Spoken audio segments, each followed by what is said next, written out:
जो बिहार सरकार के द्वारा जातीय जनगणना में जो निषादों को विभिन्न कुरियों में जो बांटा गया है, जैसे लगभग 7 जो उपजाति है, तो लगभग उसमें शादी संबंध हम लोग के यहाँ होता है।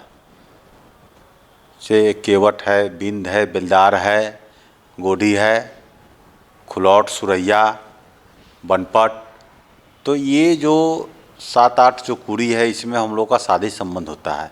इसको कम से कम हम लोग एकीकरण की मांग कर रहे हैं इस रैली के माध्यम से कि हम लोग को संख्या है उस हिसाब से हमें सत्ता में हिस्सेदारी चाहिए।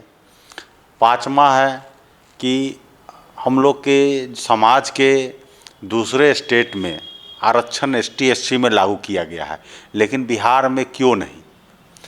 तो ये मेरा 5वां मुद्दा है। ये 5 मुद्दा के लेकर हम लोग इस रैली का आयोजित किए हैं, निषाद स्वाभिमान रैली 3 फरवरी को कलम मैदान में रहे हैं। इसमें हम लोग की संख्या जो है पूरे ज़िला के अलावे हमें कई ज़िला से भी संदेश आ रहा है, और इसमें और भी आसपास के ज़िला के लोग जुटेंगे। इसमें लाखों की संख्या में भीड़ जुटेगी और पूरे उस दिन मुजफ्फरपुर निषाद में नज़र आएगा आपको। अच्छा, नमस्कार, आप देखना शुरू कर चुके हैं फर्स्ट लुक बिहार। मैं सिजल आपके साथ। अभी हमारे साथ जुड़े हैं JDU के प्रदेश महासचिव और गोपालगंज के प्रभारी रंजीत सहनी जी। पहले तो रंजीत जी, आपका बहुत बहुत स्वागत है फर्स्ट लुक की ओर से। आपको भी बहुत बहुत बधाई, नमस्कार फर्स्ट लुक बिहार को। आप निषाद संघर्ष मोर्चा के संरक्षक भी है, जिसकी रैली 3 फरवरी को होने जा रही है। तो इसी मोर्चा के अंदर सहनी समाज के मुकेश सहनी, जो 2014 में भी रैली किए थे, तो उसके बाद से ही वो सहनी समाज के एक नेता कहलाने लगे। तो क्या लगता है कि इस मोर्चा में जो रैली 3 फरवरी को होनी है, तो इसमें सबसे पहला आपका उद्देश्य क्या रहेगा?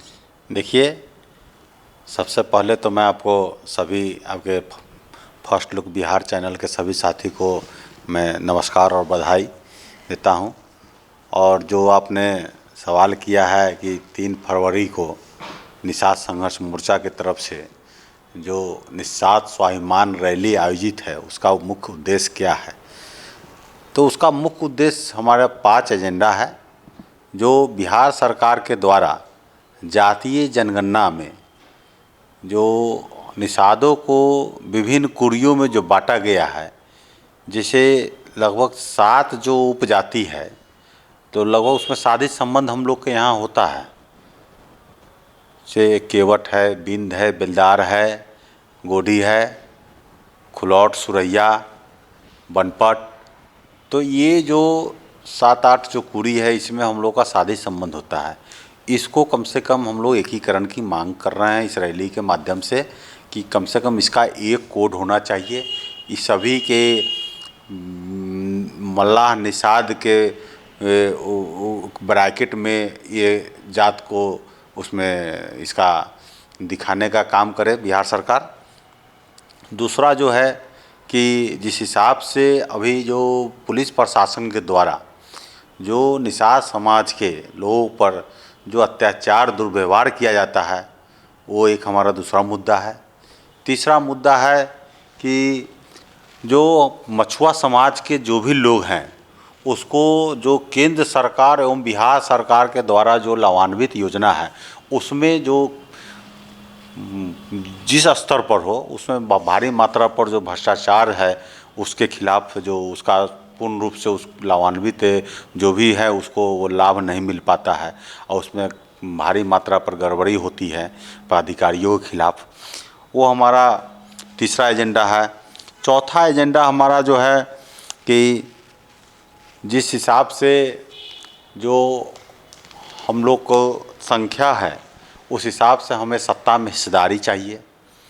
5वां है कि हम लोग के समाज के दूसरे स्टेट में आरक्षण ST SC में लागू किया गया है, लेकिन बिहार में क्यों नहीं। तो ये मेरा 5वां मुद्दा है। ये 5 मुद्दा के लेकर हम लोग इस रैली का आयोजित किए हैं, निषाद स्वाभिमान रैली 3 फरवरी को कलम मैदान में, जिसमें लाखों की संख्या में निषाद भाई, वहाँ निषाद भाइयों एवं बहनों उपस्थित होंगे। हम लोग उस रैली के माध्यम से बिहार सरकार और केंद्र सरकार के नज़दीक अपनी आवाज़ को पहुँचाने और अपने हक अधिकार को रखने की मांग करेंगे। मेरा मेन उद्देश्य वही है। अच्छा, निषाद संघर्ष मोर्चा के अंतर्गत जब पिछली बार मुकेश सहनी ने 2014 में रैली की थी तो 15 से 20 हज़ार की भीड़ जुटी थी, तो क्या लगता है इस बार आपके रैली में कितनी भीड़ जुट सकती है? नहीं, उस समय भी निषाद संघर्ष मोर्चा के ही नेतृत्व में उस समय भी संरक्षक हम ही थे, अध्यक्ष वीरेंद्र सहनी जी थे। और उस समय भी मुकेश जी जब आए थे, हम लोग ही मुजफ्फरपुर लाए थे, उस समय भी रैली जो प्रधानमंत्री के कार्यक्रम के पैरेलल हम लोग किए थे, उसमें भी हमारा हज़ारों की संख्या में काफ़ी भीड़ जुटी थी। और फिर आज हम लोग अपने ये मांग के लेकर ये रैली आयोजित कर रहे हैं। इसमें हम लोग की संख्या जो है पूरे ज़िला के अलावे हमें कई ज़िला से भी संदेश आ रहा है, और इसमें और भी आसपास के ज़िला के लोग जुटेंगे। इसमें लाखों की संख्या में भीड़ जुटेगी और पूरे उस दिन मुजफ्फरपुर निषाद में नज़र आएगा आपको। अच्छा, ऐसी भी चर्चाएं हैं कि आप मुजफ्फरपुर से लोकसभा चुनाव लड़ सकते हैं, तो अभी आप फिलहाल जेडीयू के नेता हैं, तो क्या जेडीयू को ये सीट मुजफ्फरपुर लोकसभा इलेक्शन में जेडीयू की तरफ से लड़ेंगे या किसी अन्य पार्टी? देखिए, हम जेडीयू के पदाधिकारी हैं और जेडीयू से हम अपने दावेदारी को रखे हुए हैं लोकसभा से मुजफ्फरपुर लोकसभा संसदीय सीट पर। और हमारी मान लीजिए जेडीयू जिस भी गठबंधन में होगी हम उसके दावेदार होंगे, चुनाव हम लड़ेंगे, अपने पार्टी से लड़ेंगे, और गठबंधन हमारे जिस भी पार्टी के लोग के साथ होगी वो उससे हम चुनाव लड़ेंगे। तो क्या आलाकमान के निर्देश आ चुके हैं मुजफ्फरपुर लोकसभा सीट को लेकर? निश्चित रूप से हम उस तैयारी में लगे हुए हैं, अपनी तैयारी में और लोगों को एकजुट करने में लगे हुए हैं, और जल्द ही आप लोगों को पता चलेगा। हम यहाँ से पूरी तैयारी के साथ अपना हम लगे हुए हैं, उम्मीदवारी है मेरा। तो क्या इस बात की हरी झंडी आप निषाद मोर्चा वाले दिन देंगे इस बार लोकसभा चुनाव के लड़ने को लेकर? वो आपको 3 तारीख को पता चल जाएगा, स्पष्ट हो जाएगा। उस दिन लगभग कुछ न कुछ अस्पष्टता नज़र आएगी। बहुत बहुत धन्यवाद। जैसा कि हमने बात किया जेडीयू के नेता रंजीत सहनी जी से, जिन्होंने साफ साफ कह दिया है कि मुजफ्फरपुर लोकसभा सीट से उनकी दावेदारी रहेगी। जेडीयू जिस भी गठबंधन में होगा उसकी ओर से वह मुजफ्फरपुर की लोकसभा सीट पर चुनाव लड़ेंगे, और साथ ही साथ 3 फरवरी को निषाद समाज मोर्चा की ओर से रैली रखी गई है जिसमें लाखों की भीड़ जुटने का उन्होंने कहा है। तो अब देखना होगा कि 3 फरवरी को क्या मुजफ्फरपुर लोकसभा सीट को लेकर कोई बड़ी घोषणा होती है। तो इस खबर में बस इतना ही, और खबरों के लिए बने रहिए हमारे साथ। हमारे फेसबुक चैनल को लाइक कीजिए, हमारे यूट्यूब चैनल को सब्सक्राइब कीजिए। धन्यवाद।